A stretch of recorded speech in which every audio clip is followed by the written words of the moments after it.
Price லார்டுங்க. எங்களுடைய நோக்கம் ஒரு வருடத்தில் வேதாகமம் முழுமையாக வாசித்து முடிக்கும் திட்டம்.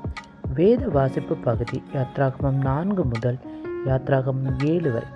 4வது அதிகாரத்தில் மோசே, நான் இஸ்ரவேல் மக்களோடு பேசும்போது அவர்கள் என்னை நம்ப மாட்டார்கள் என்று சொல்வார். அதன் நிமித்தமாய் தேவன் 2 அடையாளங்கள் கொடுப்பார். அதாவது வெட்டாந்தரை இரத்தமாக மாறும் என்றும் அவன் கையில் இருக்கிற அந்த கோல் சர்ப்பமாக மாறும் என்றும் சொல்வார். அது மட்டும் இல்லாமல் அவர், நான் திக்குவாயன், என்னால் பேச முடியாது என்பார். கர்த்தரோ, ஆரோன் உனக்கு வாயாய் இருந்து பேசுவார் என்பார். நீ பார்வோன் மன்னிடம் போய் என்னை ஆராதிப்பதற்கு அவர்களை அழைத்து கொண்டு வா என்று இஸ்ரவேல் மக்களை சொல்வார்.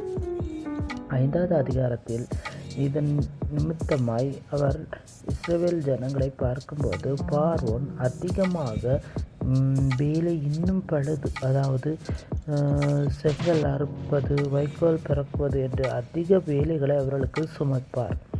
6வது அதிகாரத்தில் மோசேயை நோக்கி சொல்வார், நீ இஸ்ரவேல் மக்களோடு போய் பேசு, நான் அவர்களுக்கு கொடுத்த தேசத்தை, அதாவது நான் அவர்களுக்கு கானான் தேசம் கொடுப்பேன் என்ற வார்த்தையை நிறைவேற்றுவேன், அதற்காக நீங்கள் வாருங்கள் என்று சொல் என்பார்.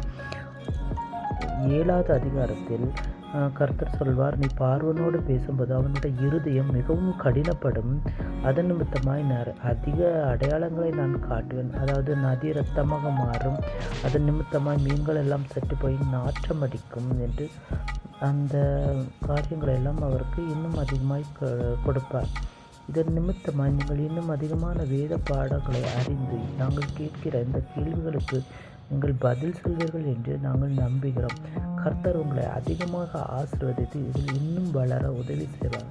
கர்த்தர் தாமே உங்களோடு இருந்து இன்னும் அதிகமாக உங்களை காக்கப்படுவதாக. ஆமென். Praise the Lord. ஸ்தோத்திரம்.